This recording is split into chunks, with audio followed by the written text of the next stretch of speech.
Hello, and welcome to this special CBTV interview with John Evans, president of Evans Advisory Services in Erie, Pennsylvania. John is a certified financial planner who, since 1993, has specialized in working with retirees and pre-retirees. In addition, he is a certified public accountant and a chartered retirement planning counselor. Once again, John, good to have you back at Checks and Balances TV. Well, thanks, Matt. Thanks for having me. I'd like to talk about a very important subject to many Americans, especially those who are retired or just about to retire, and that is Social Security and income planning. Making sure they take Social Security at the right time and being sure their income lasts at least as long as they do. So when is the best time? Let's talk about Social Security. When is the best time, the optimum time for Americans to begin to receive their Social Security benefits? Well, obviously that depends on individual circumstances, so you can't give a blanket answer for everybody. But I think generally speaking, many people choose to take benefits at 62 when they would have been better served to have waited till 66 or 67, whichever is their full retirement age under the Social Security system. They take a tremendous haircut taking it early, and that haircut lasts their entire life. So I often say to folks, if you're earning more than 6% a year on your investments, then I can understand your decision to take Social Security early. But if you're not earning more than 6% on your investments, why wouldn't you take the money from your investments and delay it? Because you get a 6% increase each year between 62 and 66. So when you take it early, you give up a lot. And I would imagine that most Americans don't get that kind of counsel, don't really have a financial advisor that lays out the options like you do, and that can be a detriment to them to find out later they could have gotten so much more. Well, most typical financial advisors, be they on the risk side of life or on the insurance side of life, aren't really looking at financial planning. They're really looking at making a sale of some product or service. So I'm one of the few people that really steps back and tries to help people think through these kinds of questions. And we do modeling. We put their circumstances into a computer model and say, well, this is what it looks like if you take it at 62 versus taking it at 66 versus potentially even waiting till 70. So again, you have to look at it case by case, but we have some very sophisticated software that allows us to do simulations. Okay, because that was going to be my follow-up question, is how do you help people analyze and figure out when is the optimum time to take benefits? So you actually have some models, some printouts or some type of illustrations that shows them at different ages how much that they would receive in their particular situation? Oh, we do. And what's terribly important is looking at it not just from the individual standpoint, but from the couple standpoint. If they're married, decisions they make can have an influence on their spouse, either positively or negatively. So there are literally dozens of different combinations and permutations to examine. And you have to have some pretty sophisticated software to look at it throughout. But in many cases, people leave $250,000 or $300,000 worth of benefit on the table simply because they didn't consider it before they took the benefit.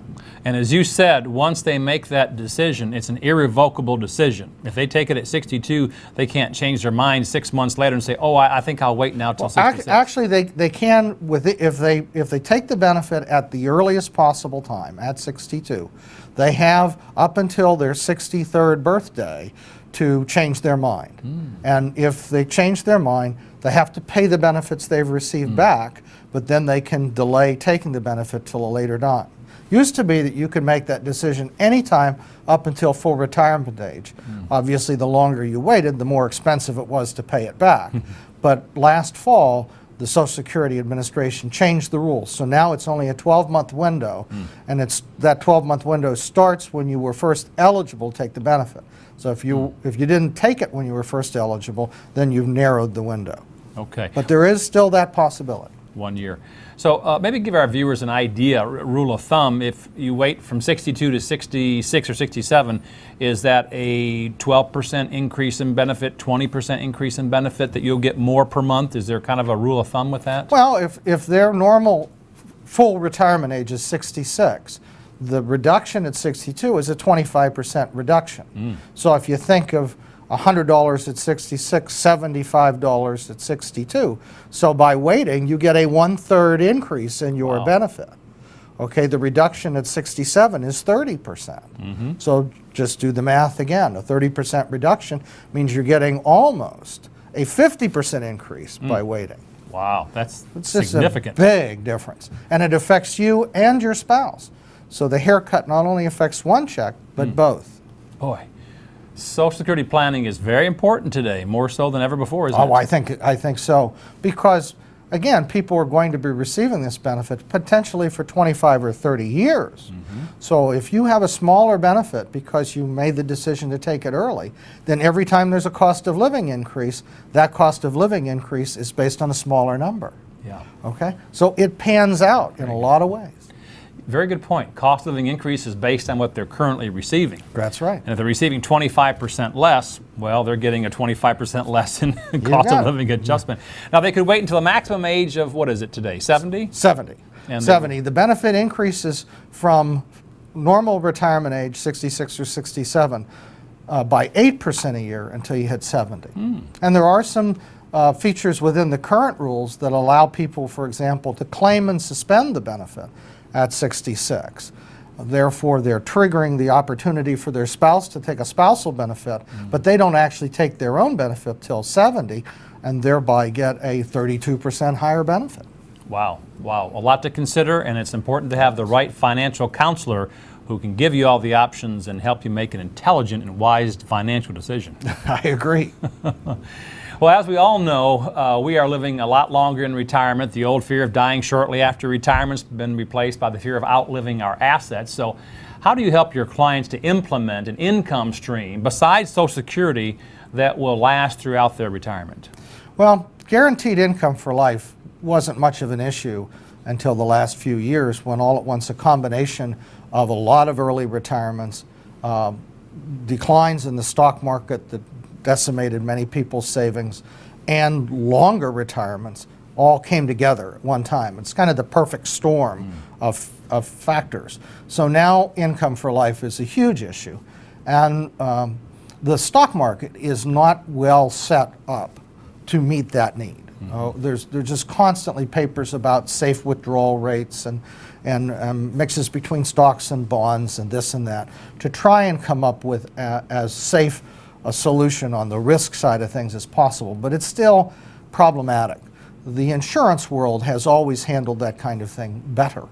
And that's where things like fixed annuities, immediate annuities, indexed annuities, many with lifetime income riders are so helpful to people because they know that they're going to get that income. It's not maybe my money will last, but they know it's a guarantee from the insurance company, and the insurance companies are very well suited in terms of their actuarial expertise and their investment expertise to be able to deliver on these promises. A good point you made. The stock market is not really geared toward creating guaranteed income. It's more geared towards the ups and downs, and maybe over a very long period of time may do better than other safe accounts. But the insurance industry, as you said, has been really geared towards that. When you think about insuring your home, your health, your car, and many other things, it kind of is a natural extension to perhaps guarantee income as well. Is that correct? Yes. As I said, the stock market is really focused on asset accumulation and asset valuation. Income planning is not what the stock market's about. So expecting the stock market to be the solution to people's income needs in retirement is really expecting it to do something it's not designed to do. The insurance industry has been in the promises business for centuries. That's what they sell, are promises of future benefit, whether it's automobile or homeowners insurance, life insurance, disability, or in this case, annuities with income riders. It's all about creating an income stream for life that you can count on.